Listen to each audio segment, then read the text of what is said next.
Hello dears, എല്ലാവർക്കും സുഖമല്ലേ? എൻ്റെ മുമ്പത്തെ വീഡിയോകളിലൊക്കെ ഈ ഒരു മുളക് ചെടി കണ്ടിട്ട് പലരും ചോദിച്ചിട്ടുണ്ട് ഇതിനെക്കുറിച്ചൊരു വീഡിയോ ചെയ്യുമെന്ന്. അപ്പോൾ ഇതിൽ മുളകൊക്കെ ഉണ്ടായി തുടങ്ങിയിട്ടുള്ളൂ കേട്ടോ. പക്ഷേ നിങ്ങൾ ഇടയ്ക്കിടയ്ക്ക് ഇങ്ങനെ ചോദിക്കുന്നതുകൊണ്ട് എനിക്കും വീഡിയോ ചെയ്യാനായിട്ട് തിരക്കായി.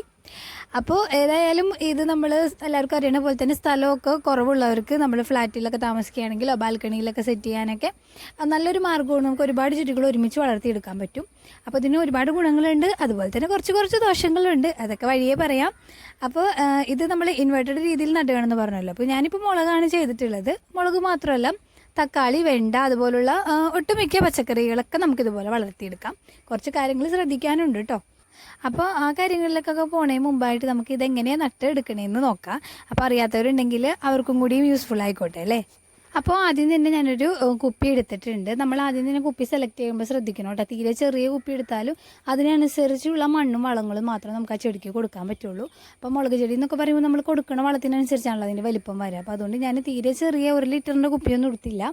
ഇതുപോലെ ഒരു 2 ലിറ്ററിന് മേലെയുള്ള കുപ്പികളാണ് കൂടുതലും ഞാൻ ഇതുപോലെ ചെയ്യാനായിട്ട് എടുക്കാറുള്ളത് കേട്ടോ. അപ്പോൾ ഇനി നമുക്ക് ഇതിൻ്റെ ഈ കാണുന്ന പോലെ തന്നെ ഇതിൻ്റെ അടിവശം ഒന്ന് മുറിച്ച് മാറ്റാം. അതിനുശേഷം ഇനി ഇതിൻ്റെ ഉള്ളിലേക്കാണ് നമ്മൾ തൈകൾ വെച്ച് കൊടുക്കാൻ പോണത്. അതിന് മുമ്പായിട്ട് ഇത് തൂക്കിയിടാനായിട്ട് നമുക്ക് എന്തെങ്കിലും ഒന്ന് ഇതുമ്മ കെട്ടണമല്ലോ, എന്തെങ്കിലും ചിരട്ടയ്ക്ക്. അപ്പോൾ അതിന് വേണ്ടി 2 ഹോൾ ഇതുപോലെ നേരെയായിട്ട് ഇട്ട് കൊടുക്കണം. ഞാനിപ്പോൾ പഴയൊരു പപ്പടക്കോല് ചൂടാക്കിയിട്ട് ഇങ്ങനെ ഒന്ന് ജസ്റ്റ് തൊട്ട് കൊടുത്താൽ മതി, ഉള്ളിലേക്ക് ഇങ്ങനെ പൊക്കോളല്ലോ.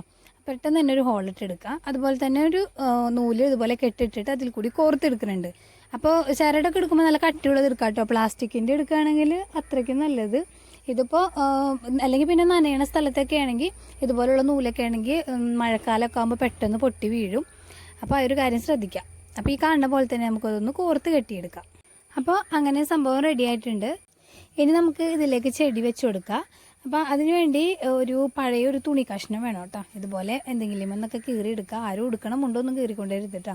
ഇപ്പോൾ ഇനി ഇതുപോലെ ഒരു ചെടിയാണ് ആവശ്യം. ഞാനിപ്പോൾ തക്കാളി ചെടിയാണ് നിങ്ങൾക്ക് കാണിച്ചു തരാൻ വേണ്ടി എടുത്തിട്ടുള്ളത് കേട്ടോ.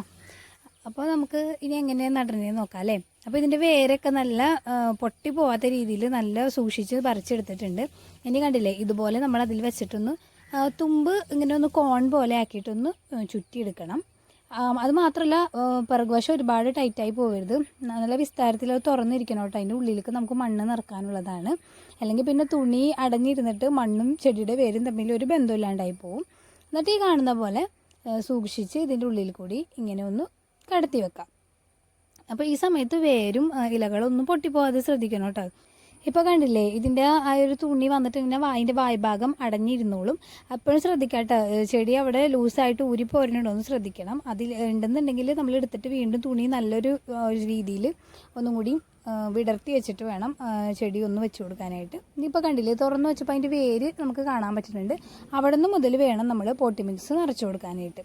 പോട്ടി മിക്സ് നമ്മൾ സാധാരണ ചെടികൾ നടാറുള്ള പോലെ തന്നെയുള്ള സെയിം പോട്ടി മിക്സ് തന്നെ എടുക്കാം. വേണമെങ്കിൽ നമുക്കൊന്ന് ചകിരിച്ചോറിൻ്റെ അളവ് കുറച്ചും കൂടി കൂടുതലാക്കി കൊടുക്കാം കേട്ടോ. അപ്പോൾ സംഭവം റെഡി ആയിട്ടുണ്ട്. ഇനി നമുക്ക് ഇതിനൊന്ന് വെള്ളം ഒഴിച്ച് കൊടുക്കണം. അപ്പോൾ വെള്ളം ഒഴിക്കുമ്പോൾ ചുമ്മാ മേലെ ഒന്ന് ഒഴിച്ച് കൊടുത്തിട്ട് അതിനെ പറ്റിക്കാൻ നിൽക്കരുത് കേട്ടോ. അതിന് വെള്ളം ഒഴിച്ചിട്ട് ഇതിൻ്റെ താഴെ ആ കുപ്പിയുടെ വായുഭാഗത്തു കൂടി വാർന്ന് പോകുന്ന വരെ നമ്മളൊന്ന് വെയിറ്റ് ചെയ്തിട്ട് വെള്ളം ഒഴിച്ച് കൊടുക്കാം കേട്ടോ പോരെങ്കിൽ. അപ്പോൾ നമ്മൾ വെള്ളം ഒഴിക്കുമ്പോൾ ഇതുപോലെ വാർന്ന് പോകണം കാണാൻ പറ്റും. അപ്പോൾ ഇത് 2 ദിവസം കഴിയുമ്പോൾ തന്നെ കണ്ടില്ലേ, ചെടി നമ്മുടെ സൂര്യപ്രകാശത്തിന് നേരെ വളഞ്ഞൊന്ന് വളരണ കാണാം. അത് നമ്മൾ ഇൻവെർട്ടർ രീതിയിൽ നടന്ന എല്ലാ ചെടികളും അങ്ങനെ തന്നെയാണ് വളരുന്നത്. അപ്പോൾ ആരും പേടിക്കൊന്നും വേണ്ട.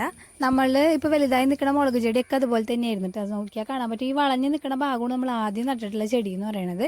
പിന്നെ ആ വളഞ്ഞ് വരുന്ന ഭാഗം അധികം അങ്ങോട്ട് വളരണ കാണാറില്ല. പിന്നെ അവിടെ നിന്ന് അത് കൂടുതലും വേറെ ശിഖരങ്ങൾ ഉണ്ടായിട്ട് മേലോട്ട് വളർന്നു വന്ന് അതിലാണ് കൂടുതലും കായ്കളൊക്കെ ഉണ്ടാവുന്നത് കാണുന്നത് കേട്ടോ. അപ്പോൾ അങ്ങനെ വളഞ്ഞൊരു മുരടിച്ച പോലെ നിൽക്കണ കാണുമ്പോൾ ആരും വിചാരിക്കരുത് നശിച്ചു പോയിന്ന് കേട്ടോ. അതിനൊരു സമയം കൊടുക്കാം. പുതിയ ശിഖരങ്ങളെല്ലാം വളർന്ന് നല്ല രീതിയിൽ തന്നെ നമുക്കത് കായ്കളൊക്കെ തരും. ഇപ്പോൾ ഈ മുളക് ഉണ്ടായി നിൽക്കുന്ന തണ്ടാണെങ്കിലും അതുപോലെ തന്നെ ഉണ്ടായതാണ് കേട്ടോ. ഇത് കണ്ടില്ലേ, ഇത് അതിൻ്റെ തുമ്പ് ശരിക്കും വളർന്നു പോയിട്ട് പിന്നെ അതിൻ്റെ കടഭാഗത്തു നിന്നാണ് പുതിയ ശിഖരങ്ങൾ വളർന്നു വന്നേക്കുന്നത്. നമ്മുടെ തക്കാളി ചെടി സൂക്ഷിച്ച് നോക്കിയാൽ മനസ്സിലാവും. അത് ഇതേ നട്ട സമയത്ത് ഇതുപോലെയാണ് നിന്നിരുന്നത്. അത് കഴിഞ്ഞ് 2 ദിവസം കഴിഞ്ഞപ്പോഴത്തേനും ആളൊക്കെ ഉഷാറായി. ആൾക്ക് ഇഷ്ടമുള്ള രീതിയിൽ സൂര്യപ്രകാശത്തിനൊത്ത് അത് തിരിഞ്ഞ് വളരാൻ തുടങ്ങി. ഇനി നമുക്ക് നേരെ ഇതിൻ്റെ ഗുണങ്ങളും ദോഷങ്ങളും എന്തൊക്കെയാണെന്ന് നോക്കാം. ഗുണങ്ങളെന്ന് പറയുമ്പോൾ അത് കണ്ടില്ലേ, ഇതിൻ്റെ റൂട്ട് വളർന്ന് പോയിക്കണോക്കെ മേലോട്ട്. നമ്മൾ സാധാരണ ചെടികൾ നടുമ്പോൾ താഴോട്ടാണ് വളർന്നു വരിക അല്ലേ. അപ്പോൾ ഇത് മേലോട്ടാണ് വളർന്നു പോണത്. അപ്പോൾ അതുകൊണ്ട് തന്നെ നമുക്ക് ഇതിന് കൊടുക്കുന്ന വളങ്ങളെല്ലാം പെട്ടെന്ന് തന്നെ ഇത് അബ്സോർബ് ചെയ്യും. കാരണം നമ്മൾ ഇതിന് മേലെയാണ് വളങ്ങൾ ഇട്ട് കൊടുക്കുന്നത്. അങ്ങോട്ട് തന്നെയാണ് ഇതിൻ്റെ റൂട്ടും വളർന്നു വരുന്നത്. അപ്പോൾ ശരിക്കും നമുക്ക് കറക്റ്റ് ആ റൂട്ടിലേക്ക് തന്നെ അങ്ങോട്ട് വളം കൊടുക്കാൻ പറ്റണ പോലെയാണ് ഈ ഒരു ഇൻവേർട്ടഡ് രീതിയിൽ നിൽക്കുന്നത്. രണ്ടാമത്തെ ഗുണം എന്ന് പറയുമ്പോൾ ഇതിന് മറ്റുള്ള രീതിയെ അപേക്ഷിച്ച് വളരെ കുറച്ച് സ്ഥലം മതി. ഇപ്പോൾ നോക്കിയാൽ ഈ ഒരു ചെറിയ സ്ഥലത്ത് തന്നെ ഞാനൊരു 3-4 ചെടികൾ വളർത്തിയിട്ടുണ്ട്. അപ്പോൾ നമുക്ക് മറ്റുള്ള രീതികൾ വെച്ച് നോക്കുമ്പോൾ വളരെ കുറഞ്ഞ സ്ഥലം മതി. മൂന്നാമത്തെ കാര്യം എന്ന് പറഞ്ഞാൽ നമുക്ക് ഇത് എവിടേക്കും എടുത്ത് മാറ്റിയിടാം, കാലാവസ്ഥക്ക് അനുസരിച്ചായാലും. ഇപ്പോൾ ചിലപ്പോൾ വെയിൽ കൂടി പോയിന്നുണ്ടെങ്കിൽ നമുക്ക് പെട്ടെന്ന് തന്നെ അത് എടുത്ത് ഇപ്പുറത്തോട്ട് മാറ്റി കൊളത്തിടാനൊക്കെ വളരെ സുഖമായിരിക്കും. മറ്റുള്ള ഗ്രോ ബാഗും കാര്യങ്ങളും നമുക്ക് പൊക്കി കൊണ്ടു നടക്കണം അത്രയും അങ്ങോട്ട് ബുദ്ധിമുട്ടുണ്ടാവണില്ല. നാലാമത്തെ ഗുണം എന്ന് പറയുമ്പോൾ ഇതിന് മറ്റുള്ള രീതികളെ അപേക്ഷിച്ച് കീടബാധകൾ വളരെ കുറവാണ്. കാരണം എന്ന് വെച്ചിട്ടുണ്ടെങ്കിൽ ഇതിൻ്റെ മണ്ണിന് ഭയങ്കര എയർ സർക്കുലേഷൻ കൂടുതലാണ് ഈ രീതിയിൽ നട്ടേക്കണോണ്ട് തന്നെ. അപ്പോൾ അതുകൊണ്ട് മണ്ണിൽ നിന്നുള്ള കീടങ്ങളും അത്തരത്തിലുള്ള അസുഖങ്ങളൊക്കെ വളരെ കുറവാണ്. ഇത്രയും നേരം പൊക്കി പറഞ്ഞില്ലേ, ഇനി നമുക്ക് ഓരോ കുറച്ച് കുറ്റം പറയാമല്ലേ. കാര്യം നല്ല സ്ട്രെങ്ത് ഉള്ള ചെടിയാണ്, മുളക് ചെടി പോലും. പക്ഷേ ഇൻവേർട്ടഡ് ഗാർഡനിൽ വെച്ച് കഴിഞ്ഞാൽ ആൾ ഒരു തൊട്ടാവാടിയാണ് കേട്ടോ. വെള്ളം ഒഴിക്കാനൊന്ന് വിട്ടുപോയാൽ മതി, അപ്പോൾ തന്നെ അത് ചെടിയിൽ കാണും. നമ്മൾ നേരെ വളം ഇട്ട കാര്യം പറഞ്ഞില്ലേ, വളം ഇടുമ്പോഴൊക്കെ ഡയറക്റ്റായിട്ട് അതിന് വലിച്ചെടുക്കാൻ പറ്റുമെന്ന് പറഞ്ഞ പോലെ തന്നെ വെള്ളം ഇല്ലെങ്കിലും അതിൻ്റെ മേലിലത്തെ മണ്ണാണല്ലോ പെട്ടെന്ന് ഡ്രൈ ആവുക, അങ്ങോട്ടാണ് വേരും വളർന്ന് നിൽക്കുന്നത്. അപ്പോൾ അവരെ പറഞ്ഞിട്ട് കാര്യമില്ല, അവർക്ക് വെള്ളം കിട്ടിയാലല്ലേ ഉഷാറായിട്ട് നിൽക്കാൻ പറ്റുള്ളൂ. അപ്പോൾ അതൊക്കെ കുറക്കാനായിട്ട് പരമാവധി നമ്മൾ ഇതിൻ്റെ മേലെ കരിയിലേക്ക് ഇട്ടിട്ട് നല്ല രീതിയിൽ പൊതിയിട്ട് കൊടുക്കാറുണ്ട്. എങ്കിലും ഒരു പരിധി വരെ മാത്രം നമുക്കത് തടയാൻ പറ്റുള്ളൂ. മറ്റുള്ള ചെടികളെക്കാൾ കൂടുതലായിട്ട് നമ്മൾ വെള്ളത്തിൻ്റെ കാര്യത്തിൽ ഇൻവെർട്ടർ ഗാർഡനിൽ നട്ടിട്ടുള്ള ചെടികളെ ശ്രദ്ധിക്കണം കേട്ടോ. ഡ്രിപ്പ് ഇറിഗേഷനൊക്കെ ഗാർഡനിൽ സെറ്റ് ചെയ്തിട്ടുള്ളവരാണെങ്കിൽ ഇവർക്കും കൂടി അത് കൊടുക്കാൻ ശ്രദ്ധിക്കണം. ഇനി അടുത്തൊരു പ്രശ്നം എന്ന് പറയുന്നത് വെയിറ്റ് കൂടുതലുള്ള ചെടികൾ, അതായത് തക്കാളി പോലുള്ള വലിയ ചെറിയ ടൊമാറ്റോ ഒന്നും കുഴപ്പമില്ല, വലിയ വെറൈറ്റി തക്കാളികളൊക്കെ ഉണ്ടല്ലോ. നമ്മുടെ നോർമൽ തക്കാളിയൊന്നും പെട്ടെന്ന് ഇതിൽ വളർത്തിയെടുക്കുമ്പോഴുള്ള പ്രശ്നം എന്ന് പറയുന്നത് കായ്കൾ വലിപ്പം കൂടി വരുന്തോറും ഇത് ഒടിഞ്ഞു വീഴാനുള്ള ഒരു ചാൻസ് കൂടുതലാണ്. അത് മാനേജ് ചെയ്യാൻ നമുക്ക് കുറച്ച് ബുദ്ധിമുട്ടാണ്. അടുത്തൊരു പ്രശ്നം എന്ന് പറയുന്നത് ഇതിന് തക്കാളികളൊക്കെ ആണെങ്കിൽ തന്നെ താഴോട്ട് വരുമ്പോഴത്തേനും അതിന് സൂര്യപ്രകാശത്തിൻ്റെ ഒരു പ്രശ്നം ഉണ്ടാവും. അപ്പോൾ അതുകൊണ്ട് പഴുക്കാനായിട്ട് കുറച്ച് ബുദ്ധിമുട്ടായിരിക്കും. തക്കാളിയൊക്കെ പഴുക്കണമെങ്കിൽ നല്ല സൂര്യപ്രകാശം വേണ്ടേ. അപ്പോൾ തക്കാളിയൊക്കെ ഒരുപാട് കൊലകളായിട്ട് നിൽക്കുന്ന സമയത്ത് താഴേലത്തെ കൊലകളിലൊന്നും സൂര്യപ്രകാശം തട്ടാനുള്ള ചാൻസ് കുറവായിരിക്കും. അതുകൊണ്ട് അപ്പോൾ അത് പഴുക്കാനൊക്കെ കുറച്ച് ബുദ്ധിമുട്ടുണ്ടാവും. പിന്നെ അടുത്തൊരു പ്രശ്നം എന്ന് പറയുന്നത് യു ഷേപ്പ് ബെൻഡ് തന്നെയാണ്. നമ്മൾ നടണ സമയത്ത് യു ഷേപ്പ് ബെൻഡായി നിൽക്കും. പക്ഷേ അതെനിക്ക് അത്ര പ്രോബ്ലമായിട്ട് തോന്നിയില്ല, അതങ്ങനെ നിന്നോട്ടെ. കുറച്ച് നമ്മൾ വെയിറ്റ് ചെയ്ത് കഴിഞ്ഞിട്ടുണ്ടെങ്കിൽ അതും പുതിയ ശിഖരങ്ങളൊക്കെ വന്ന് നല്ലൊരു വലിയ പ്ലാന്റ് ആയിട്ട് തന്നെ മാറിക്കോളും. ഏതായാലും സ്ഥലമില്ലാത്തവർക്കൊക്കെ നല്ലൊരു മെത്തേഡാണ്, എല്ലാവരും ട്രൈ ചെയ്ത് നോക്കാം കേട്ടോ. അപ്പോൾ മറ്റൊരു വീഡിയോ ആയിട്ട് വൈകാതെ തന്നെ കാണാം. അതുവരേക്കും ബൈ ബൈ ഫ്രം സഫീസോം ഡയറി.